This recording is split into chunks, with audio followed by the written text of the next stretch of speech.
Good evening. This is Mazzy, and welcome to Mazzy's Music.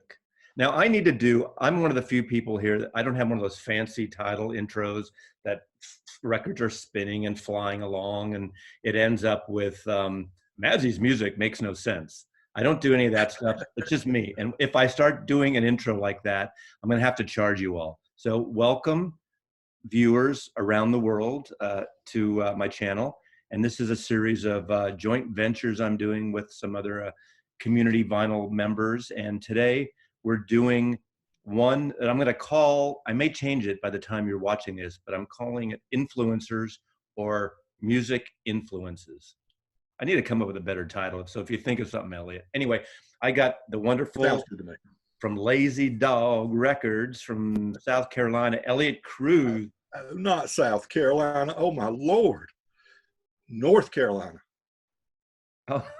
You'll start a fight if you call somebody from North Carolina from South Carolina. That's rough. Woo. Wait a second. So the boys that I'm always that I knew before, like John, those guys are from South Carolina. No, they're in North Carolina. Eric Weisbender is from North Carolina, but he lives in Greenville, I think, South Carolina. So you're the same. You're same with John and Dave and John and Dave, and those guys are up in the Charlotte area, in the western Piedmont part of the state. They're like those liberals boys in the big city are up there. Yeah. Yeah, exactly. I screwed this up. I'm not going to start over again. It's just the way it is. Basically, to me, I used to always tell people, look, I'm from California. I'm from San Francisco. Now I live in Seattle. Anything east of Oakland is the same except for New York City.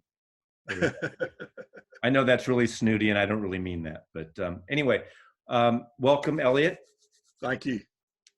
And Elliot, okay, I screwed up. Well, I'm not going to even go there. We're doing influences, and I went all over the place with this as I was choosing my records.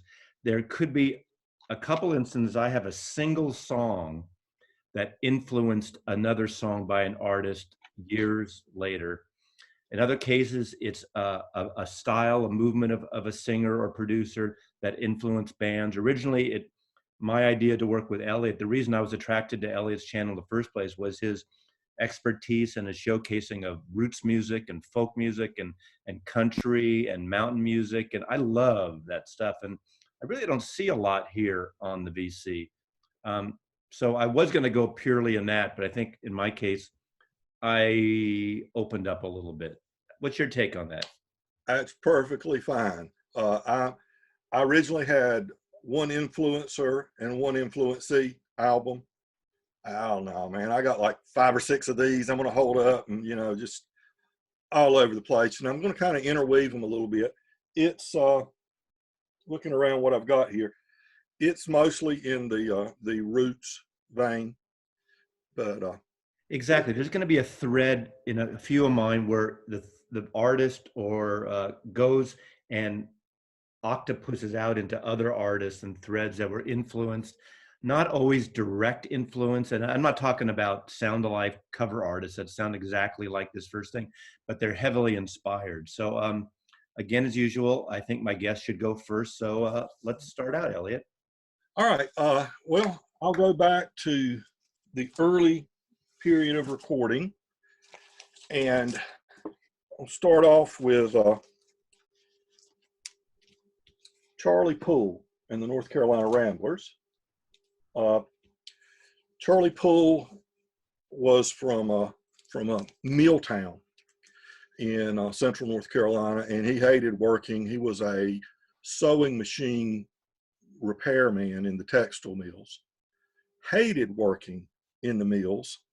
And so music was his way out.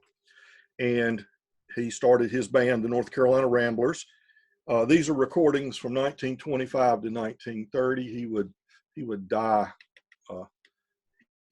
He drank bad, and it caught up with him. And as is the story with so many of great artists. But he was a string band performer. Right. Very, very popular. During this era, of course, we all know, well, people say we all know way too much, don't they? Because oftentimes I don't know. But one thing is we know a lot of us are aware of is during this period they split up the music into the genres for marketing purposes. So you've got everything by a black artist was a race record. Everything by a rural Southern artist, and oftentimes those guys weren't rural or Southern, but the appealing to that audience were I hate that term, hillbilly records. Then you had your classical music and things like that. But so this would have fallen into the category hillbilly. Now notice 1925. This is before the Big Bang occurred in Bristol, Tennessee, Virginia, with the Bristol sessions with Jimmy Rogers and the Carter family and so many others that were such a monumental occurrence. But and the yodelers, a lot of yodelers then. Yeah, he's recording all kinds of songs that were very, very popular in the string band or old time tradition. Now he played the banjo. He had a fiddler and a guitarist normally, sometimes a three-piece, sometimes they were augmented, but he got into all kinds of things. They used clarinet sometimes. Even though the record companies had all these narrow categories for everything to fit into, most of these artists were intermingling. And let's see, White House Blues would have been one of his big songs. Don't Let Your Deal Go Down, stuff the Grateful Dead did in the 70s and 60s, and a lot of stuff became bluegrass classics. This was not by any means bluegrass. String band or old time music is not bluegrass music right. at all. But a lot of people lump it all together. But then I'll move from there to this album, which is called Instrumental Music of the Southern Appalachians, banjo, fiddle, guitar, dulcimer, and harmonica. And this is thank you for wealthy Northerners, because they came down to the South and recorded, some commercially, like the Bristol Sessions, and some as folklorists and musicologists. They came down and recorded to preserve so much music. Like Harry Smith and Lomax, Alan Lomax. Yes. And this album came out in 1956, I believe. Right. And it's got an artist on here that just an excellent guitarist named Etta Baker from the mountains of North Carolina, and it's music from Virginia and North Carolina. Okay, you know this album, Taj Mahal, Old Folks at Home, and it's like a double album. Yeah. Yep. Okay, Taj Mahal. You know how much he of his music is into all the various roots, whether it's Caribbean, mountain, the ragtime, Piedmont, country blues, everything. Well, he said this album was extremely influential, especially Etta Baker's guitar work on this album really affected the way he played. But and Etta is African American, by the way. So just because you're in the mountains, you think of this stereotype mountain person, but there's all kinds of people in the mountains, all kind of ethnicities and things like that. Here's an album. It's a recent release, and it's Fiddle Noir, African American Fiddlers on Early Phonograph Records, 1925 to 1949. Okay, now the reason I go to this, I talked about Charlie Poole and the string band tradition. Everybody in rural areas were playing string band music in, probably Reconstruction period through the Jim Crow era. Of course, in the Jim Crow era, they wanted to separate the races. But these artists still played together in informal and sometimes formal settings.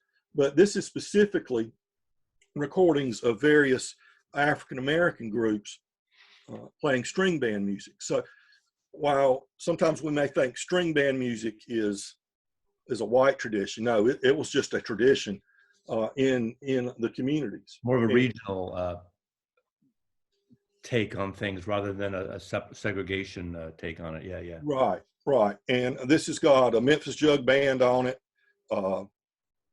Lots of artists I'm not familiar with other than hearing these for the first time. The Mobile Strugglers, Right. James Cole String Band. And a lot of that kind of music came, I mean, a lot of it came from Europe and other places, and in the whole New Orleans thing of the French coming over with string instruments and the Cajun stuff, farther, down in Louisiana too. I mean, not the same as that, but not unlike that regional thing that had the hybrid of English and French down in New Orleans. Right. Right, right. And then let's move into a modern take on that. Would be the Carolina Chocolate Drops. Tip it a little bit. Tip the record. So yeah, that's good. You're getting a little glare. Sorry. Carolina Chocolate Drops. Now this group was formed by a guy from Arizona and named Dom Flemings and Jenkins. I forget his first name. Justin Robinson and Rhiannon Giddens.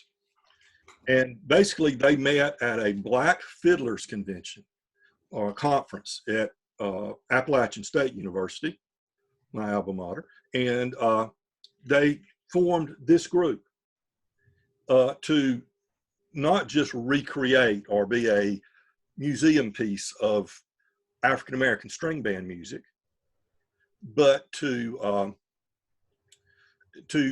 reinvigorate it and to bring it. It kind of got pushed away by the African American community because it reminded people of the Jim Crow era and things like that, and so they've tried to revitalize it and embrace all the positivity in it as an art form for not just Caucasians, but African Americans too.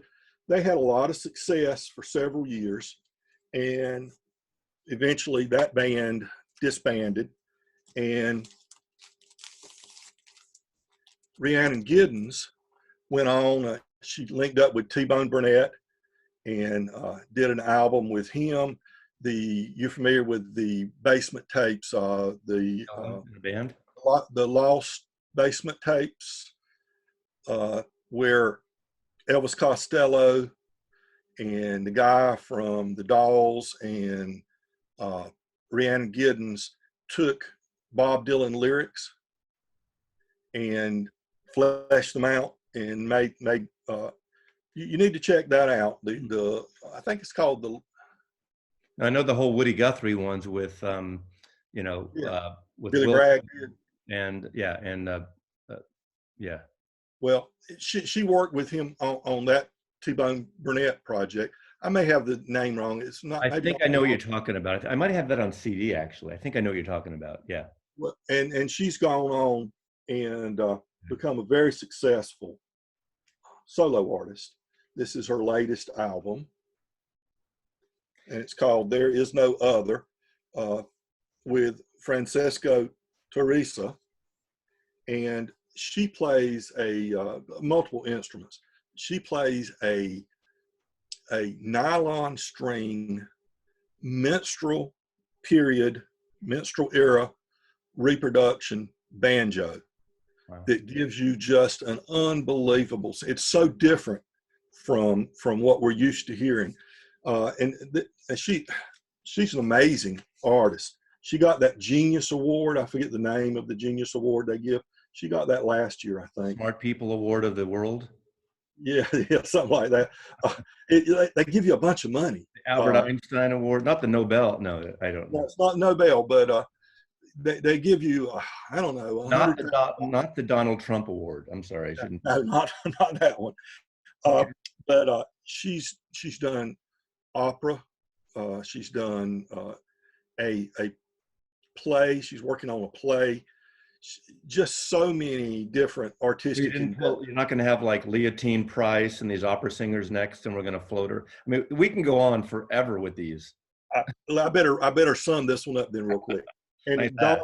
Dom Flemings went the other direction, and he is really what they call the American songster, Wow. and also from the Chocolate Drops. And he did this great album from the for the Folkways Smithsonian, and it's Black Cowboys, Cool. where he does songs from Black Cowboys, songs about Black Cowboys, his own recordings, and he's tried to preserve and carry on that effort, not just to be a museum piece, but to be to make it live and breathe again.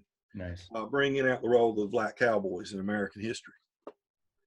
So Okay. Well, that was long-winded number one. Sorry. I have a thread here, or a series here, that I'm combining two together now. I wasn't going to, they're going to be two separate, but I realized in following the octopus, finding the tentacles around, they flow into two different directions. And for those of you viewers out there, you should go to, and it'll be a link to Elliot's channel, and he's done videos on this direct thing. I'm going to start with the Louvin Brothers. He's done some great thing on brother vocals, on a series of the harmonies of brothers and what that's like.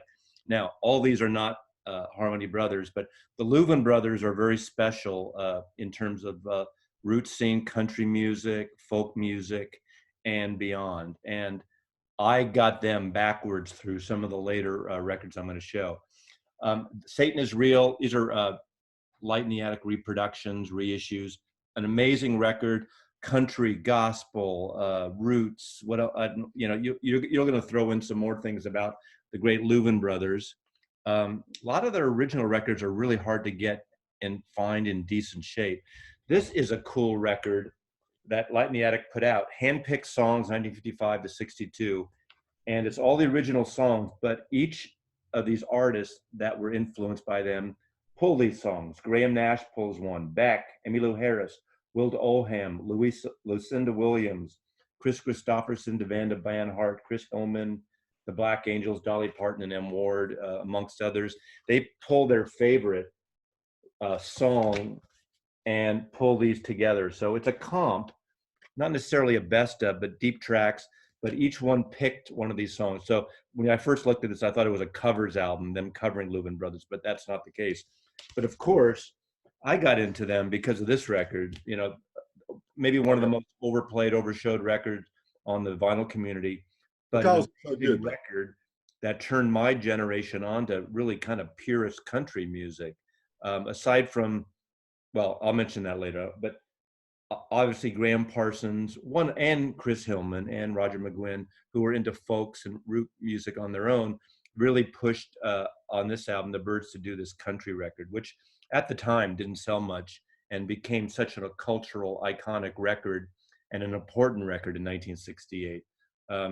But it wasn't a huge seller. And just because of that, obviously Graham Parsons, on here, he actually does a Louvin Brothers track, Cash on the Barrelhead, part of a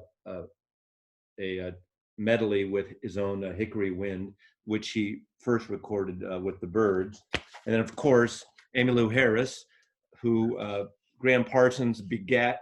Emily Harris. It's begat from the Bible. I'm saying begat here. I was thinking to use begat too, but yeah, go ahead with that. begat. But going back to the Louvin Brothers, if I went in a slightly different direction, an artist very influenced by the Louvin Brothers would be the Everly Brothers, brought up as children. Again, brother harmonies. And I'm a huge, huge fan of the Everlys. I mean, Everly's influenced so many others, including the Beatles and many other groups. But anytime there's an Everly Brothers record, I'll pick that up. And of course, again, just the harmonies and things. And they don't sound anything like the Everly Brothers. But from there, I'm going to go with Simon and Garfunkel because of the harmonies. And on this last album, they actually cover Bye Bye Love that the Everly Brothers made famous. I don't like that version. I think it didn't fit on this record, but it's still an interesting novelty. And then the Everly Brothers and the Louvin Brothers and Simon and Garfunkel begat the latest of my favorites, and that's the Milk Carton Kids. And the Milk Carton Kids 2 acoustic guitar players. Up until this album, they were just the 2 of them on stage. And they sound so beautiful, all acoustic guitar. He plays this amazing lead in his acoustic guitar that just almost like jazzy folk that intertwines, and just a beautiful sound. And he has like a little dry sense of humor. So not only do they kind of are influenced by Simon and Garfunkel and the Everly Brothers and maybe the Louvin Brothers, they're on a more of a folky, less country sound. But he does some kind of wry, funny bits, not unlike the Smothers Brothers, who also had sort of this folky sound, but mixed it up with some comedy. This is Joe Henry, Joe Henry, who worked with Billy Bragg and so many other artists. Oh, I love Joe Henry. Yeah, Yes. he produced this record. And this is the first record where they have other musicians augmenting them, aside from just their solo album. So that's my first lineage of influences. Oh, and very nice. I like this that. stuff can go on forever. And there's that thread that went around the VC of, you start here, whatever album you start with, you go to 10 albums and come back to it. It's a little like that thread. So That's very good. I really like it. One artist or duo I might mention to go kind of along with the Milk Crate Boys is the Secret Sisters. Have you ever heard any Secret Sisters? I've heard of them, but I haven't heard them. Milk carton, not crate. Maybe cartons are on the West Coast, crates in the South. Yeah. You'll know I flub a lot. But we couldn't have, we had cartons because we had to put pictures of lost children on them for years. Right. That's bad. Okay. I'm sorry. The Milk Carton Boys, or the boys, Milk Carton Boys. Milk carton kids. Kids. Okay. They're boys by now. I don't think they've been bar mitzvah yet, so they're not quite men. Then well, Secret Sisters is or the Milkmen. What's our band? The Milkman is that a punk band? Anyway, that's a Minuteman. Sorry, go ahead. It doesn't matter. Doesn't matter. As I go along. This is a rabbit hole that I'm going to try not to just go on and on. Yeah, so we got to kind of keep them going, but that's fine. Yeah, I'm going to limit it a little bit. Of course, Bill Monroe and the Bluegrass Boys, and this album is the album that is the original band when they got it together.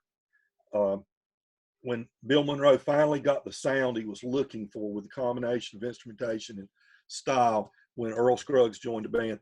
But I'm going to just limit this to Bill Monroe's mandolin playing now. Monroe, contrary to what the stereotype, Monroe didn't grow up in, on a mountainside somewhere in the Appalachian Mountains. He grew up in the rolling hills of Kentucky. He wasn't a poor child.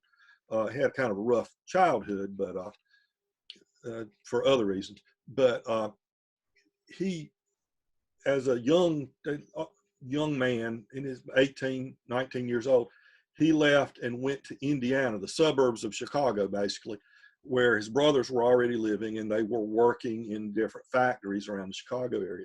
So he got exposed not just to the music of Kentucky, but he got exposed to blues, even when he was in Kentucky, exposed to blues, but jazz and big band and all these musics that were being played in the early 1930s in the Chicago area. So he blended all that into his mandolin playing. He was an extraordinary mandolin player. So as being maybe the only person that you can almost single-handedly credit with creating a whole genre. Mm-hmm. Along with that, he was just an amazing instrumentalist on the mandolin.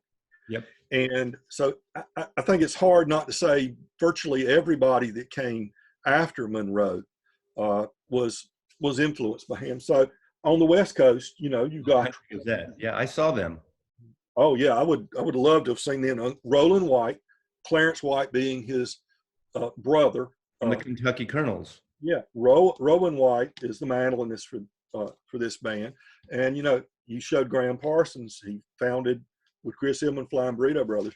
Flying Burrito Brothers. Yep. One of the many reincarnations of the Flying Burrito Brothers. Basically, they were going back and forth between Country Gazette and this version of Flying Burrito Brothers. Nice. Ricky Skaggs. There's a duo album. We talked about the duos, and this kind of links to what you showed earlier with the Louvin Brothers. And earlier bands. Skaggs and Rice here. Ricky Skaggs playing the mandolin in this case, a great multi-instrumentalist. And Tony Rice? and Tony Rice, yes, yes, great guitarist. Yeah, totally. Influenced by Clarence White. And Sam Bush, a fellow Kentuckian who founded Newgrass Revival, Right.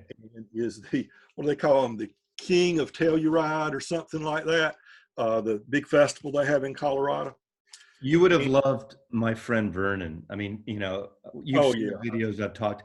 I learned about almost all this music from him going. We went to see these shows and these festivals and things on the West Coast, and he turned me on to get me promos of this stuff over the years. So that's how I learned most of it. I've enjoyed hearing you talk about your friend, and Yeah. I think we could have got into some really good music together. Yeah. Yes. Now, you don't have to be from a certain place, of a certain race, of a certain nationality, to be a legitimate part of any type of music. And I think that's a mistake a lot of people make. You know, this white guy playing the blues can't really. This is the perfect shirt then, cultural practitioner. There is that whole thing on good and bad. There's good sides of it, there's bad sides. It's like Paul Simon, people dumped on him for, you know, taking South American or African and Graceland, these artists that he actually got turned on to. Urubamba, who plays on the, you know, on El Condo Pasa, that Simon & Garfunkel song, came from the Andes, or I think, and they put out an album on Columbia that I bought when I was a teenager because of that. George Harrison, you know, bringing Indian music. I went to Exactly. I didn't go to, you know, Ravi Shankar. Right. I get both sides of it to a point, but it depends on, you know, using things. You don't have to be from the Appalachian Mountains to be a great mandolin player in the roots tradition. How about David Grisman? Oh, yeah. He's from New York City, you know. And he lives in the Bay Area, or he did for many years. Yeah. Yeah, I think he still does, if I'm not mistaken. Okay, what's his labels? Is it Lazy Dog Records? No.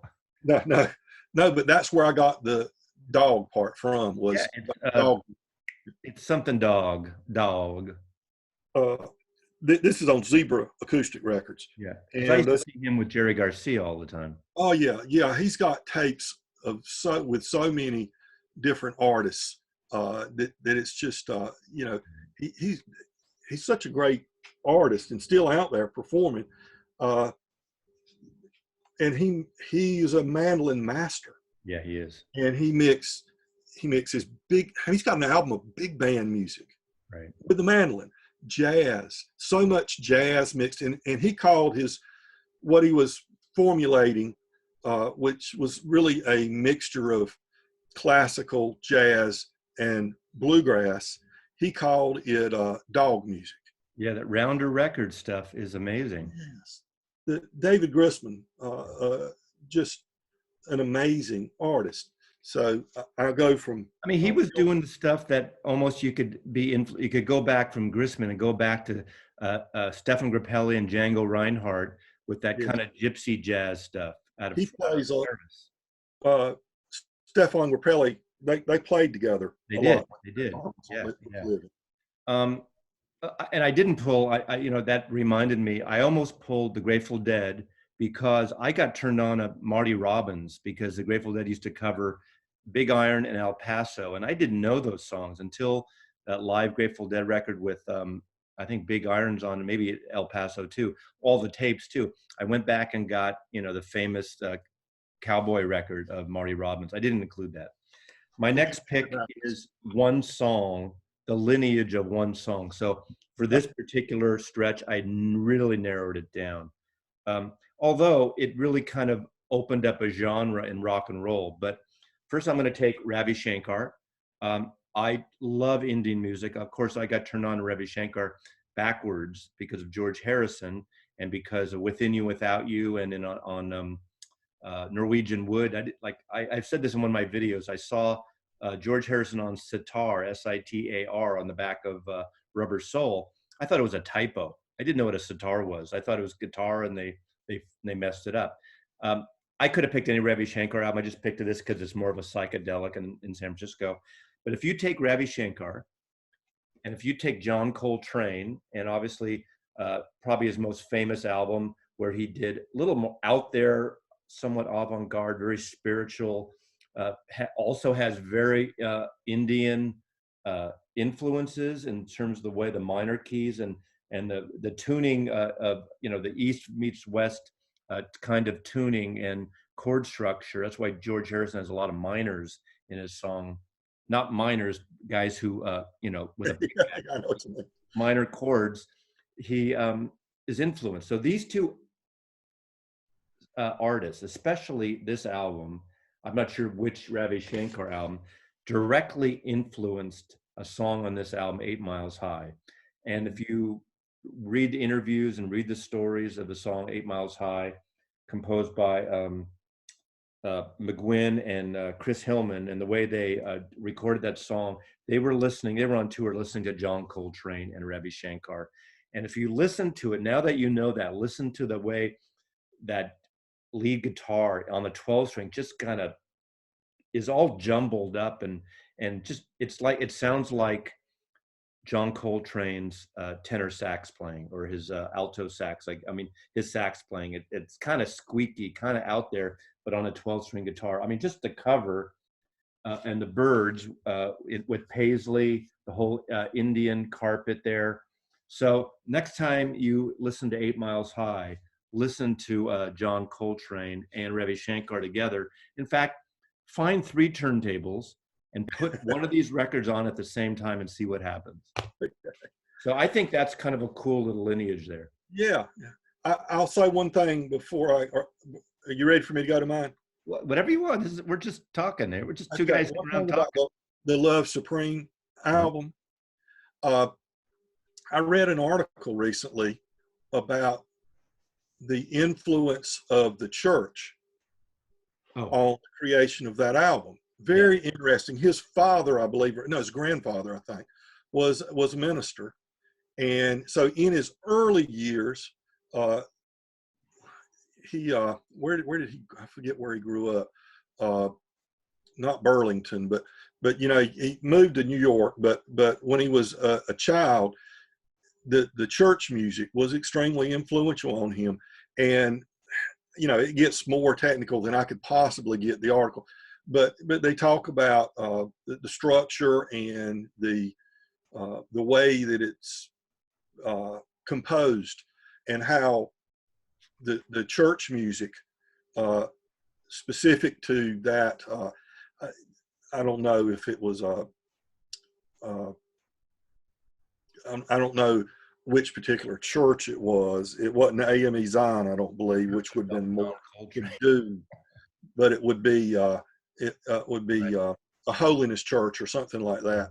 And the way their music's put together, I just thought that was interesting. Yeah, I think it's great. It gets us, again, you and I are close to the same age and a little bit, and we're in that neighborhood, and learning about all this music. And we, some of us will listen to something and then get turned on to something earlier, would go check out the origins of it possibly.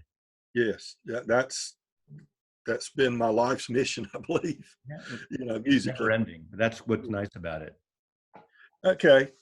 I'll next go. Of course, I showed the Bill Monroe album with the original bluegrass band consisting of Lester Flatt and Earl Scruggs. Mm-hmm. And a little tidbit on that. He wrote, or there was a song of Bill Monroe and the Bluegrass Boys song. I forget, something breakdown. And of course, now that I try to bring it up, Foggy Mountain Breakdown? Well, I'm getting to that. That'll lead to Foggy Mountain Breakdown. But he wrote it, and just before he left, he said he left because the road was just wearing him out. Earl Scruggs did. But there had been a dispute over royalties or songwriting credit for this song. And so after he left, under, he and Lester Flatt came back together and formed their own group. And Bill Monroe was very pissed off about that because it was his music they had stolen, basically. Heard something about that, right? Yeah. Well, Earl Scruggs, like a year later, he wrote Foggy Mountain Breakdown and recorded it. Well, there's only one slight change between that song that was in dispute when he was with Bill Monroe and Foggy Mountain Breakdown. I mean, it's very minor. I think probably what was happening was Bill Monroe felt like, it was an effort by his band. They created a song, a breakdown song. So because he's the leader of the band, it's his song. And work for the man if you create under the man. Yeah. So that's not what led to him leaving, but I imagine it probably kind of right toward that. So he got his revenge, you might say, by writing Foggy Mountain Breakdown with a very minor change and getting full credit for it. And of course it, exploded, especially after the Bonnie and Clyde movie. But Earl Scruggs revolutionized the banjo. Yeah. Most people played clawhammer style. Before this, the banjo was a comedy prop for people like String Bean. And if you played the banjo, you better be a good comedian, because all you were going to do would be accompany. You're going to play just a clawhammer style, keep the rhythm going. Dixieland. Yeah, keep it going, and that's Barbershop. And he took, and when he was a boy and living near Shelby, North Carolina, and he kept working at it. He got in an argument with his older brother, and so he went in his room mad and just started working, trying to develop a 3-finger roll. Wow. And bam, he came out of his room, no longer pissed off at his brother. I've got it. And it's not that other people weren't playing some form of a 3-finger roll, but he came up with it so that it fit perfectly, and it wasn't jaggly. It was rhythmic, and it's smooth, and it just revolutionized the banjo. So every banjo player from that point on probably got the book and this album, Earl Scruggs 5-string banjo instruction album, and helped them learn to play. You had all kinds of art. J.D. Crowe in the New South. Now, there's a young Keith Whitley that will come into play in a little while.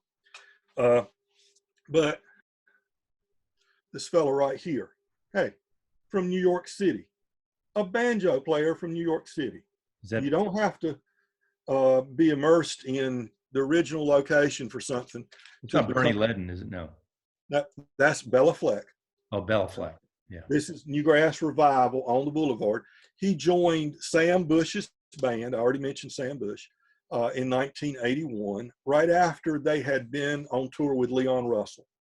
They had been his backing band for a while.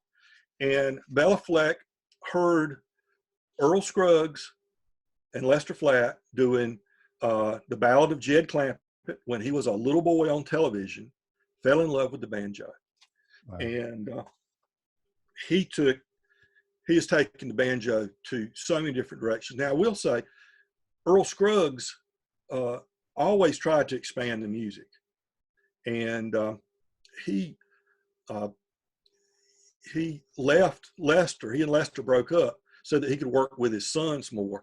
And he was always looking for new ways. He didn't want to be restricted by the boundaries of the bluegrass genre. Bella Fleck took that idea and just took it to great heights, and he still does.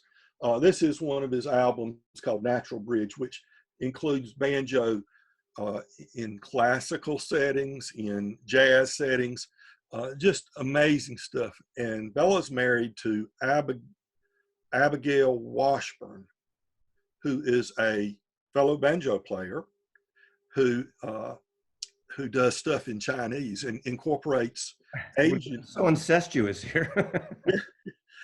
It just, in fact, she's got some tunes. She was with a old time string band called Uncle Tupelo, which, here's your Led Zeppelin connection, John Paul Jones produced.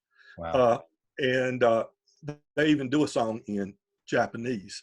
And then a young Marty Stewart joins the Earl Scruggs family band, or Lester Flats. Right. Oh, I'm sorry, Flats.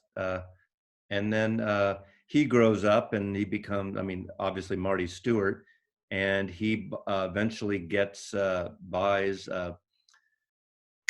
White's B-Bender Telecaster from Clarence White's Yes. wife after he dies, and he still plays it live. And then that's the Bird Collection and that whole. Didn't they do, he and Roger McGuinn do the Sweetheart of the Rodeo?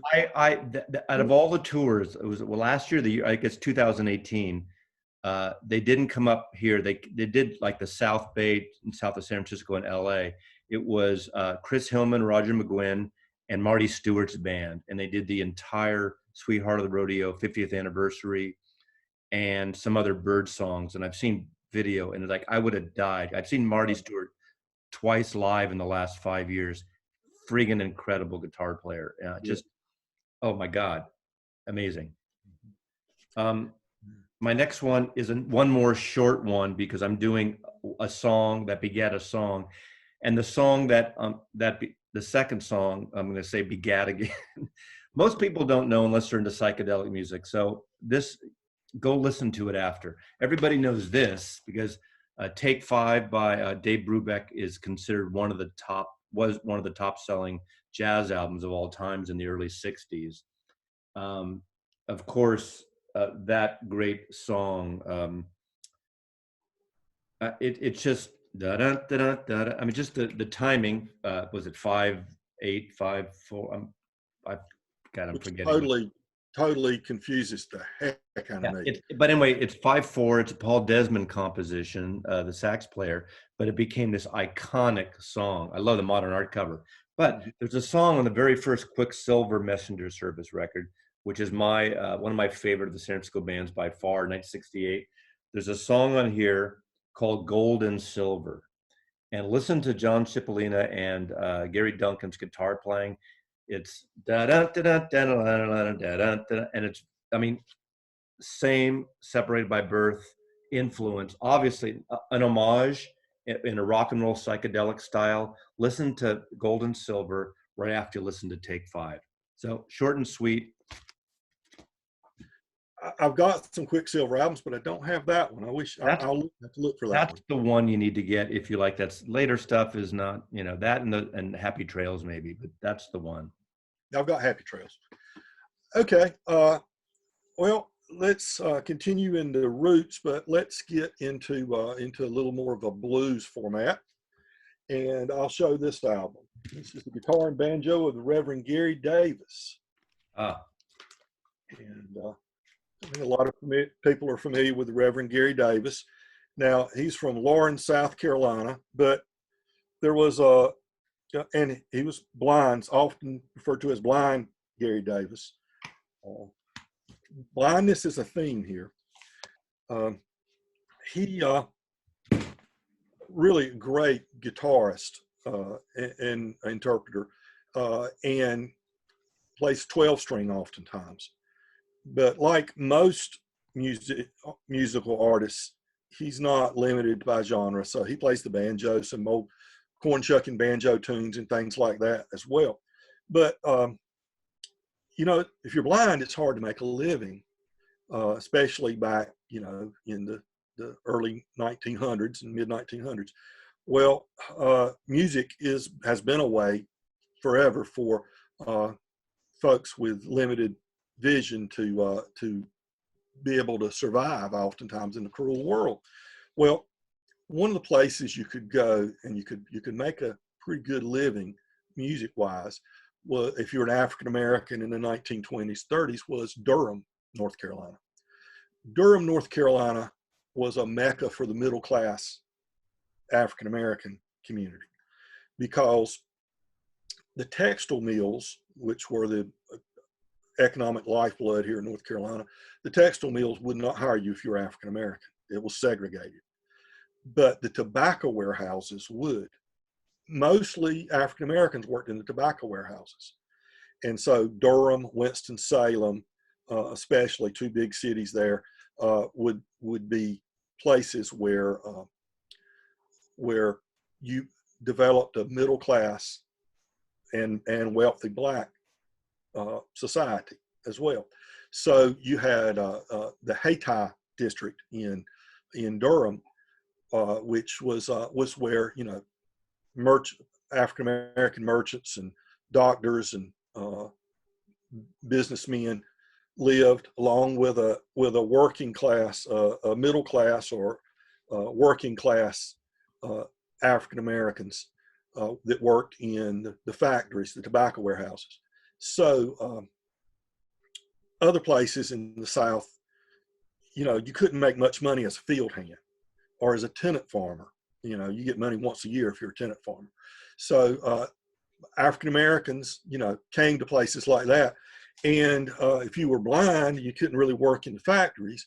But guess what? Those folks had money in their pocket. So they spent it on entertainment. So you could be a street musician. You could work. One of the big things was to work at the tobacco warehouses during the season when all the farmers brought in their tobacco to the warehouses to be auctioned. And you had, okay, all these farmers, white and black, they had money one time a year when they sold their crop. So they come in to Durham, to the warehouses to sell the tobacco. It may take 2 or 3 days to get it sold, auctioned off and sold and everything. So they're sleeping in their truck, but once they get paid for the tobacco, they've got money in their pocket. So these musicians would play the tobacco warehouses. They'd pay them. And they would, you know, money would flow. Well, another artist, a little bit younger than Reverend Gary Davis, was Blind Boy Fuller. And Davis was the great guitarist. He taught Blind Boy Fuller. Blind Boy Fuller was a good guitarist, but he taught him a lot. They went up, a fellow named J.B. Leonard, I believe it is, he was a store owner, and he saw the opportunity to sell, quote unquote, race records. And he was kind of a promoter. And he loaded up Blind Boy Fuller and Gary Davis and Bull City Red, who was played the washboard, and later Sonny Terry. And they drove up to New York City in 1935, 1936, right in there, and recorded for is it ARC Records or ACR, something like that. And another one that showed up, or two that were Sonny Terry and Brownie McGhee. And of course, they all became very popular when the folk boom began. Of course, they recorded there. Now, Blind Boy Fuller died at a young age, and Brownie McGhee took up the mantle as Blind Boy Fuller #2 to record for a little while. Then Sonny Terry and Blind Boy Fuller started as a team, and they went up to New York City. Now, meanwhile, Reverend Gary Davis in the 1940s moves to New York City, and he's living in Harlem, and he starts giving guitar lessons to all these young kids, like David Bromberg.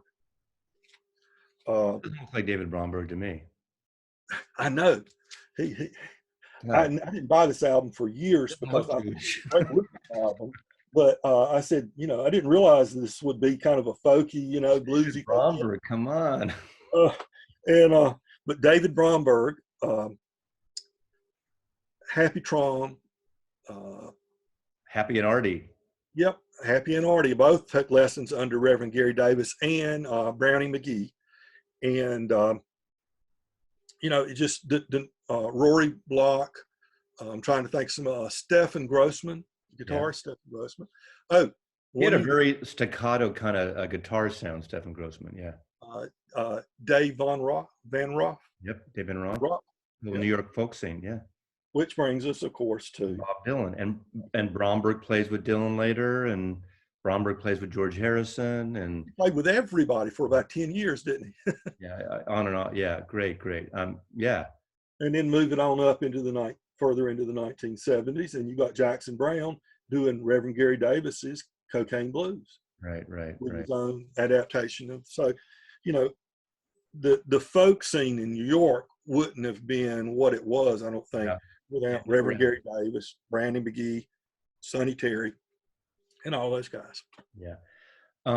Now in the late 50s and early 60s, aside from just the basic rock and roll stuff that was happening with Sun Session and with Elvis and Jerry Lee Lewis and uh, Johnny Cash and everything, there was also a pop vocalist and vocalists to come out of the East and the South and Nashville and a couple of people I'm gonna talk about here, and then they merge into other people. One, the golden voice of you could say rock and roll. It's not quote rock and roll, but the golden voice obviously is Roy Orbison. One, I would say maybe the most amazing voices in popular music ever. At the same time, almost, and into the early 60s, the other, to me, golden voice of popular music that had roots in country was Patsy Cline. Now, what do they have in common? Not exactly anything, but my point is with these, the early 60s, there's a guy named Owen Bradley.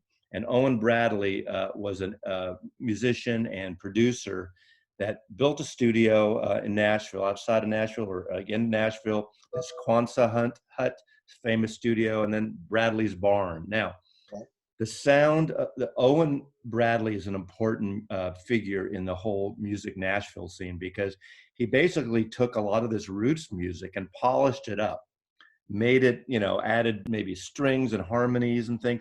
But instead of just adding strings, what he did, especially for Patsy Cline, which made her a mega star. This is actually an amazing collection that Third Man Records put out, a 3-record set. I mean, look at that gatefold. Mm-hmm. What a beautiful singer. Unfortunately, died so young, tragically, in a plane crash. But Owen Bradley would do these in the recording. Instead of a big string section, would have a steel guitar going in, and the steel guitar would almost merge sometimes with the vocalist. He also was producing Kitty Wells. Also, so it was a country music that what hadn't been like country music, like bluegrass or roots or things at all. It was very, I want to say it's safe, but it was very hit oriented.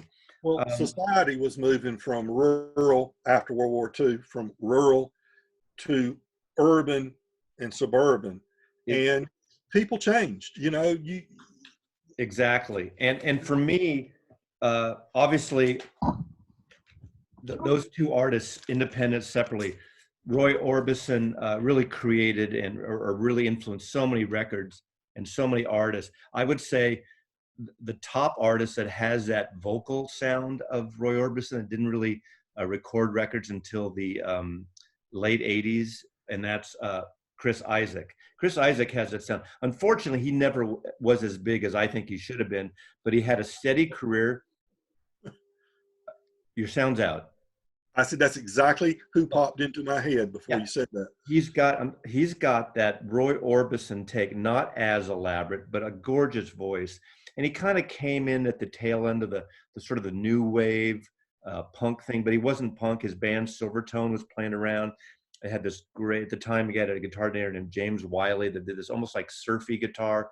On that great video, there's a great live performance, black and white, Roy Orbison, black and white. He's performing live in a club, and it's got Elvis Costello, and I think T. Burnett actually arranged that. Chris Isaak singing there. The other person that is really important in this is Katie Lang. Katie Lang has that voice, not unlike a female version of Roy Orbison, but going back a lot like the arrangements on this, a lot like Patsy Cline, because this album called Shadowland is produced by Owen Bradley. Recorded at Bradley's barn, has a song by Chris Isaak opens up called Western Stars, which is sort of a country Nashville song that Chris Isaak had recorded on his first album. So we're talking about incestuous times. Oh yeah. The great song by him and the great version produced by Owen Bradley. Now, in Western Stars, there's a segment in that song that goes into the instrumental. Her voice literally turns into that pedal steel guitar as there's a crescendo. And to me, it's a gorgeous piece of recording. And again, Owen Bradley died, I don't know, last decade, I think, or so. But really, kind of was the beginning of the whole Nashville Music Row thing. And I don't know all that sound. He and Chet Atkins were the exactly. A&R guys recording. I mean, I'll just throw this out just because this is another. This is Ingenue, which has that great sound also, but not produced by Owen Bradley. And then I got to throw in there two artists, and to me, that really wouldn't be around if it wasn't, maybe in the same way, wasn't for Patsy Cline also, and that's obviously Linda Ronstadt and Emmylou Harris. This was going to be, this was a Capitol Records, and after this record didn't do very well, and so Capitol and her split up. She was signed to Asylum Records. Of course, she had to do one more record as an obligation, and that became Heart Like a Wheel That Broke Her. So Capitol must kick themselves in the ass because the next record went to Asylum, Don't Cry Now. This record also, just a little side tidbit, sort of invented the Eagles because she pulled together Don Henley and Glenn Frey and Bernie Ledden, and who became the Eagles was her backup band. And she said, when they were going to start their own band, a lot of artists would have said, fuck you, you're with me, She said, go, and she really supported them. So, and then, of course, Emmylou Harris, which goes back earlier to Graham Parsons and the Byrds and all that. But I believe on here, she actually does Sweet Dreams, the song that Patsy Cline made famous. So, again, you can go crazy with this stuff. I think we should maybe do like 2 more rounds each and then call it a night. That's what I've got. Okay. I was fortunate enough to see Chris Isaak around the time, 1988, 1989, 90, somewhere in there, at a small club. And it was a really good show. Beautiful voice still. I mean, I love his voice. It's remarkable. Yes. Okay. Here we go. All right. Jimmie Rodgers, Blues Yodeler. We're going to do yodeling now, huh? Yeah. This is called the Memorial album. It's got T for Texas, which is actually called Blues Yodel number 1 or no. And Frankie and Johnny, my old pal. What a great, great artist who, again, like so many, incorporated so many elements from different influences into his music. And of course, he was all train songs. Oh yeah. He was just unbelievably popular. Did he work on the railroads at one point? Is that he did for a while. The Singing Brakeman, remember, he was called. That's right. But he had TB, so he never could work very long. Some of us city boys know this stuff, Elliot. I know you do. We study up. I learned this not in high school, actually. I didn't have a teacher like you that would teach me this shit. Oh, I bored him to death with stuff like this. Okay. Well, Jimmie Rodgers' influence was probably equal to the Carter family's influence in the development of country music. And in the late 1940s, around the same time Hank Williams came along, this fella came along, Lefty Frizzell. And Lefty, quick little story on Lefty. He's not left-handed. The story was that a bully, when he was in high school, or a kid, a bully in the neighborhood kept messing with everybody, and he knocked him out with a left hook. Great story. Yeah. Right? But it's not true. Never let the facts get in the way of a good story, though. That was a record promotion. An A&R guy came up with that one. So, but from 49, 50 to about 54, he had just a string of hits, just unbelievable stuff. You know, I Love You a Thousand Ways, Always Late, With Your Kisses. And he was a honky tonk singer, but, you know, he smoothed out. He kept it honky tonk, but he smoothed out because he extended the, you know, always late, you know, instead of, you know, he extended the words out and made it palatable, I guess. Now, I'm sure it sounds very country, you know, somebody in 2020, but it was, you know, it was a smoothing out of that honky tonk sound. He rivaled Hank Williams for the top spot during the early 1950s. And then, of course, Hank Williams passed away. But how influential was Jimmie Rodgers to Lefty Frizzell? They did a whole album of Jimmie Rodgers songs. And, you know, you can really attribute a lot to that.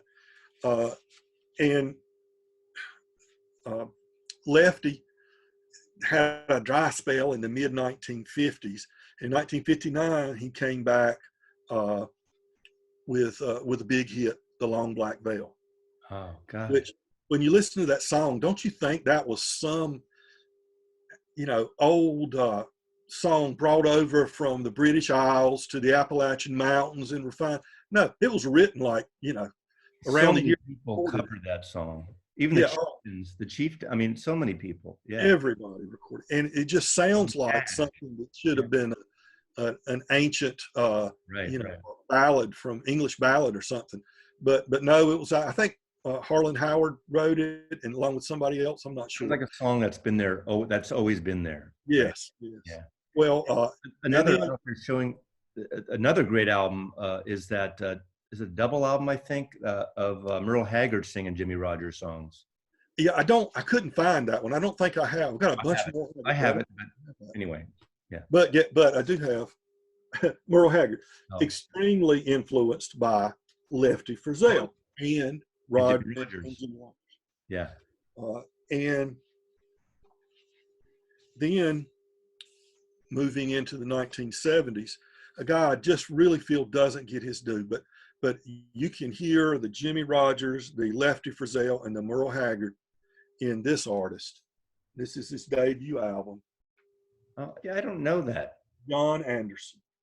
That's why his name is too common, I think. Yeah, John Anderson, just a great artist.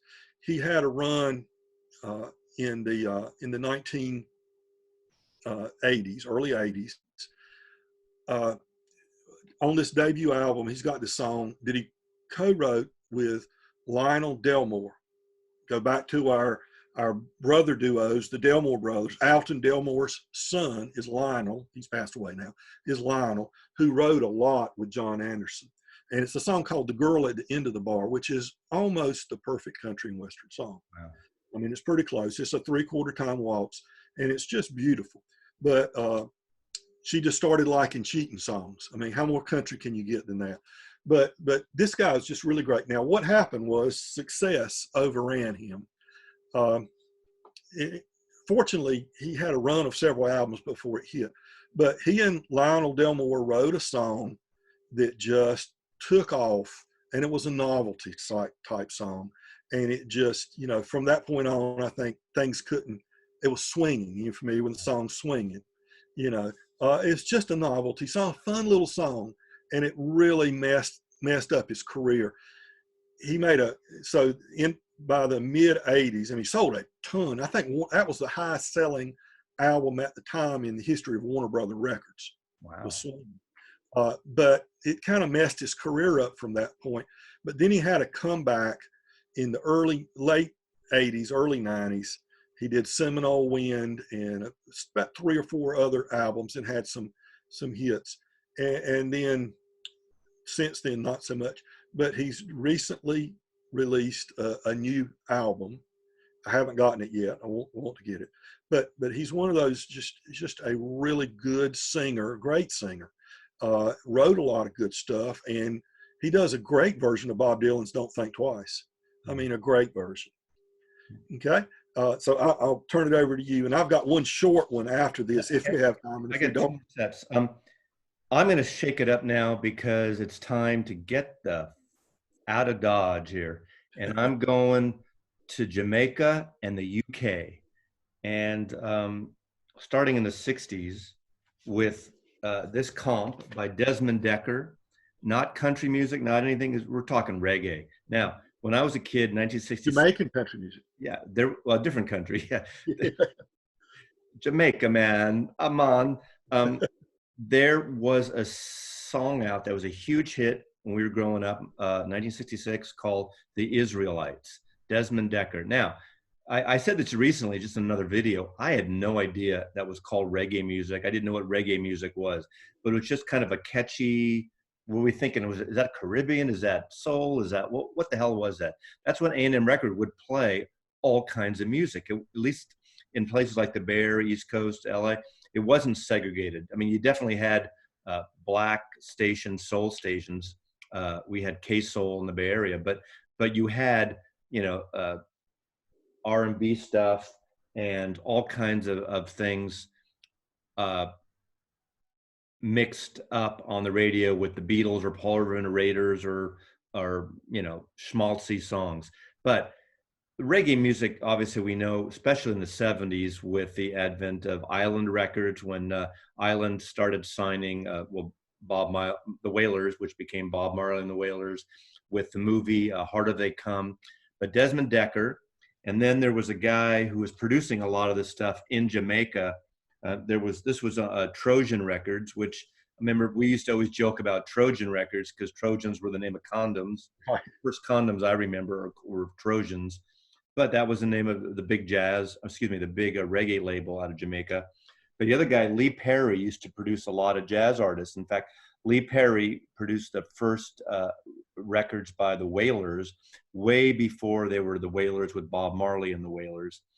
He later became known as Lee Scratch Perry because he would take all this reggae music, and there was a whole thing about reggae music on the B-sides of the singles. They were called dub versions. Dub versions were basically, instead of having another song on the B-side completely different, it would be like a remixed instrumental version of the hit song. No vocals. Sometimes they would remix it and add more percussion, add more lead instruments. But Lee Scratch Perry to this day does a lot of these dub compilations. Well, reggae music became a big audience to a lot of these poor kids in England when England was going through one of their recessions in the late '70s into the '80s, but late '70s, all these artists that became these punk artists and these young kids. And one of them especially, which this directly leads to, is The Clash.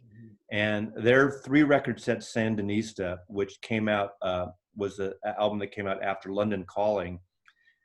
Some people thought it was overkill, 3 records. You just had a 2-record set. Now you're putting a 3-record set. There's a lot of dub reggae instrumental stuff mixed in on here on sides 2 and 3, I believe, that leads directly to artists like Desmond Decker, Lee Scratch Perry. And this leads into, beyond this, which I didn't pull, the whole ska movement, like the Specials and Selector, the black and white stuff, where all these mixed race bands started happening in the United Kingdom, where you had, black singers and musicians with white singers, which hadn't been done. There weren't mixed race artists at the time. And the punk and ska music really embraced reggae music and became this sort of hybrid of punk and dance music and Caribbean music and reggae music and all over. I mean, Clash weren't the only ones, but again, on this record, there are literally songs that I can't even remember what they say, but they're dub versions of songs on here, along with the punk version, very mature punk, as they say. So again, not country roots American wise, but the whole, East Indies and then Jamaica, go into the UK. and the mixed race artists of the late 70s into the 80s. There's a lot of roots in there. Yeah, I mean, there's roots yeah, exactly. I remember when the Clash album, what's the big one? London Calling? London Calling. When London Calling came out, I was in college, and the college newspaper came out with a review of it and called it the greatest album, Blade Up. And of course, I was, roots country, and It wasn't your thing, probably. and I'm going, oh, well, I bought the album. Damn, I hated it so bad. I had to admit, that was a damn good album, So I became a Clash fan, and I've got that in Sandinista and several others. Sometimes music hits you later. I mean, I've talked about this at Miles Davis Bitches Brew. I couldn't stand that record when it came out, Well, good music's good music, and just it doesn't matter where it comes from, or we won't like it all, but at least it's good to, yeah, exactly. So, all right, I'll finish up with mine, and we'll go to the jazz world, but we're going to go across the ocean to Django Reinhardt. And we just mentioned earlier, yeah. I love Django. This is one of those archive of folk music on Everest Records, and I don't know what the deal is. I don't know what the deal is with that record label, but they reissued so much good. I think I have two Django on Everest, but I don't know the history of them. I have about 10 Django records. I love Django. I love Stephen Grappelli, obviously. Right, and the Hot Club of France. Yeah. Django was he had a heavy influence on country music, actually. Yeah, and he was missing what, 2 fingers? Yeah, I think so. Or they were, at least he couldn't use them. They were burned in a accident of some sort in their trailer, or something caught fire, something like that. But Django was very influential on acoustic guitarists and string instrument players. Jethro Burns, the comedy team, Homer and Jethro. Yeah. Jethro Burns was an amazing mandolin player, and I think he was influenced by Django. But the one I was going to point to is Willie Nelson. Oh, of course. Willie's guitar playing on that old Martin of his, just nylon. What's the name of that guitar? It's got the hole in it, the crack in it. Trigger. I remember seeing him in the 70s. He had that guitar, and then of course I saw him again 3 years ago. Same guitar. Yeah. There's a video on YouTube somewhere of the guy that cleans it up and kind of takes care of it every few years and rehabilitates it. They don't patch it up because they don't want, it gets that sound he wants. Right. Before that, he had a Baldwin nylon string. I never knew Baldwin, the company that makes pianos, I'm assuming. Right. Never knew Baldwin made guitars. But that's what he used for years and years. And at one of his club dates, some drunk destroyed it, basically. Yeah. And he carried it to his guitar shop, and the guy said, "I just can't, it's beyond repair, but I've got this new Martin here that you might like." And so he got him to put and he had a Baldwin amp that went with it. He got them to put the pickup from the destroyed Baldwin into that Martin. And that was in 1969, I think. Uh-huh. But, Willie's such a jazz country artist. He really, his guitar playing, his singing, as someone explained to me, and you may be able to explain it better, but he sings not ahead after the beat. He tends to sing after the beat. They were explaining to me. I never thought of that. Like a Sinatra would do, or something, like he catches up, before the end. Makes but sense. It's more of a jazz vocal style, and maybe that's why for so long he couldn't make it in Nashville, because his vocal style was so different. Yes, so smooth, yeah. But if you notice, this album is back to Lefty. Here's another album. We mentioned 3 albums that were this one's a Lefty for Sale. 2 Lefty from Willie. We mentioned the dedications to Jimmy Rogers, so that's a thing too. Willie Nelson wrote probably one of the biggest hits for Patsy Cline, "Crazy." Oh yeah. Oh yeah. I mean, I don't know if he wrote it for her, but that was one of her, she made it famous, obviously. I'm going to close out. I was going to go to something else, but I think a little off the wall, not off the wall. It goes in a few different directions.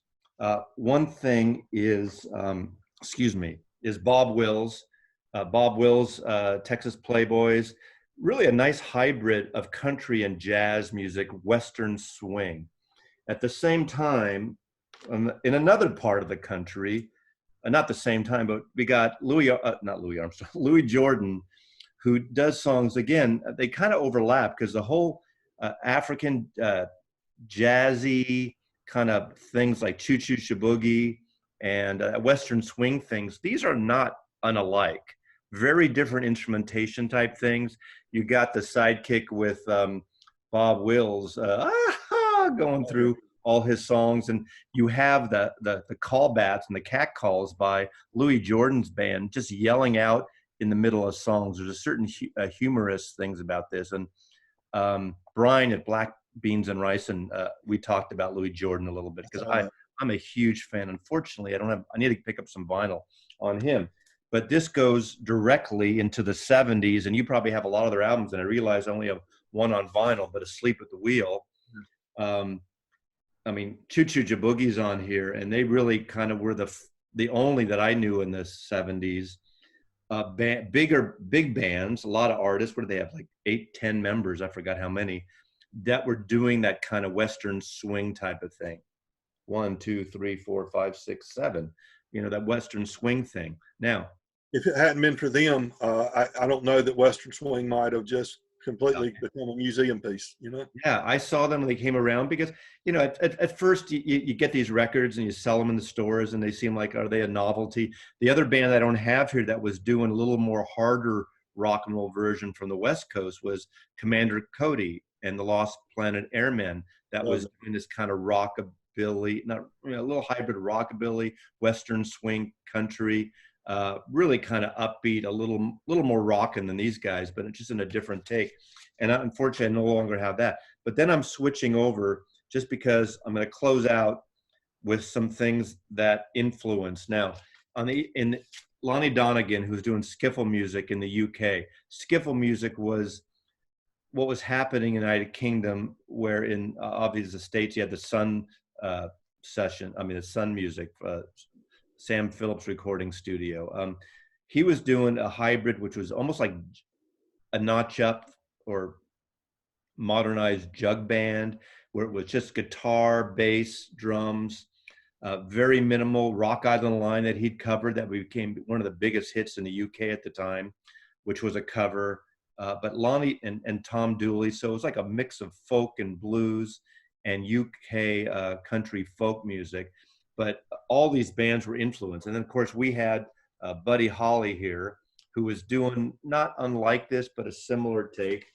And then coming back in the 60s, and I don't know how this is merging together, but trust me on the end here. No.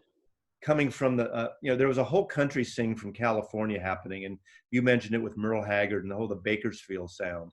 And an important, one of the most popular country singers on Capitol Records was Buck Owens on Capitol. Merle Haggard also later go to Capitol Records too, but he wrote great things. And I got turned on to Buck Owens because of this album, The Beatles 6, because is it this album? No, I'm blanking on which album it is. But anyway, God, am I doing it wrong? Tiger by the Tail. What is they're gonna put me in Act Naturally. Act Naturally, yeah. Did they do Got a Tiger by the Tail as well, or was that just a song at the same time by Buck Owens? Yeah, I screwed up, wrong Beatles album. But anyway, Ringo sings Act Naturally, and that's a song written by, it starts off side 2 of this Best of Buck Owens. I saw the wrong Beatles album, and I purposely chose the Capitol American records because that's what we grew up on. I didn't have the UK records till late in the 60s and into the 70s. But again, Act Naturally is not on either of these. So Mazzy blows it, but it's my friggin' channel. I could put it on hold and go get it, but I'm not going to do that. But anyway, Buck Owens, Buddy Holly, and also Buddy Holly totally influenced the Beatles. And the Beatles do. Am I going to screw this up again? Um, well, Words of Love. That's right. They do. The Words of Love, the great song by Buddy Holly. They recorded it on this record on the end of side one. So, oh my God, I'm exhausted with all his lineage. Can I ask you one more Beatles question? You can. Would you say that the Everly Brothers influenced the harmony vocals in the Beatles? Absolutely. John and Paul. It's funny when you do these videos or you learn about records. And I almost had Robert Johnson, and then showing Stones and Led Zeppelin and Fleetwood Mac. And the Stones were very influenced by Chicago bluesmen, the Southern bluesman Robert Johnson. I mean, obviously the Beatles listen to that stuff, but they got into more skiffle. They got into the American R&B, Motown, or the soul stuff. The girl groups, like Ringo sang "Boys," that was a girls group song sang by women. The Beatles were so into Buddy Holly. In fact, McCartney's publishing company, MPL, owns the entire catalog publishing to the Buddy Holly catalog. He used to have a thing in England every year called Buddy Holly Day. Beatles would listen to the Everly Brothers, Buddy Holly, that kind of music more, I would say, than the early blues thing. Although John Lennon was a huge, huge fan of "I Put a Spell on You" by Screamin' Jay Hawkins. That was one of the first singles that he bought, that he got. Because that's when, being Liverpool, being a port city, unlike London, you'd get all these sailors coming through that, bringing records from America. And they'd get these records that you couldn't get in England at the time. And that's how a lot of these British bands would hear that. They'd come from the port cities down and make their way through to London and other areas. So another exhaustive video, not as exhaustive as 365 Neil Young records, but up there. I have really enjoyed it. I appreciate you, everything you've done to encourage me in the vinyl community. I can't say what a thrill it was when I did that thing on the acoustic guitarists, flat pickers, and you commented and did a video. Piggyback. I love that music, and I don't hear it a lot here. Not that other people aren't into it, and I think but I mean, we all can show the same records all over, and we do that sometimes, and I certainly do that. But I love this kind of music, and I feel, as I said, I feel fortunate. Working in a store in the 70s, being turned on from someone from Richmond, Virginia, and West Virginia, and also, and now I know that my mother was from West Virginia. I'm kind of closer to you boys. That's right. That's right. Well, it's been a pleasure, and I appreciate your channel's great. Everybody loves it. I mean, I would say, Mazzy's got a 55-minute video. God.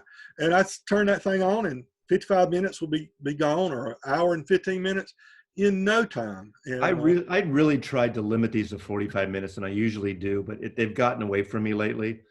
Because at first I started doing 5 records each, and of course we like to talk. And I figured, there's long videos I watch at night when I have my iPad on or something, and if I want to continue it later, I do. Some I stop and I don't finish for whatever reason. And I don't take that personally. There's so much wonderful content out there. And there's a lot of crap out there too, not just in the vinyl, just in general. And this is a time, especially now doing these group things, that a lot of us are isolated more than we'd like to be. And I think this turned out, this whole Zoom thing is the way of what's happening now. And it's a good way to reach out. And some of them are silly. Hanging out with Eric. I love hanging out with Eric. We just sat around, shot the shit, and had a couple cocktails. Some are more serious, but me, I'm not totally serious, but I want it to further the story. And to me, for me, my personal taste, it makes it more entertaining sometimes. And I do make mistakes, and someone's going to write. You and I probably made some mistake. Oh, it does. And that's fine. I learn from it. I say the wrong words sometimes, or the wrong dates. So. Anyway. As a teacher for over 30 years, a couple of things I learned is, first of all, if you don't know how to pronounce someone's name or something and you're teaching 13-year-old kids something, just make something up and go with it, and just never vary. and it'll be all right, you know. So I make a lot of shit up on this, on my, see, basically everything in the last 2 years that people have been watching here is not true. I make it up. Fake news. This is it. don't let the facts get in the way of a good story. No, exactly. And I can do fake because I don't have one of those fancy intro titles like Gramophone John does, where he ripped off my voice at the end of his video. I'm talking to you. Did he get that without your permission? He totally ripped me off, out my permission. He just took a lawsuit. You know, I don't even get a royalty check. I didn't even sign a release. So I know some good lawyers here in North Carolina. If you want me to hook you up with one, I might have to like work locally. Yeah, yeah. Anyway, thank you, Lazy Dog. Thank you, Elliot. And this will be up on Friday, but if you're watching it, it's already up. All right, Mazzy, thank you so much. And everybody, take care. And remember, be kind to your neighbors. To your neighbors. Mazzy loves you.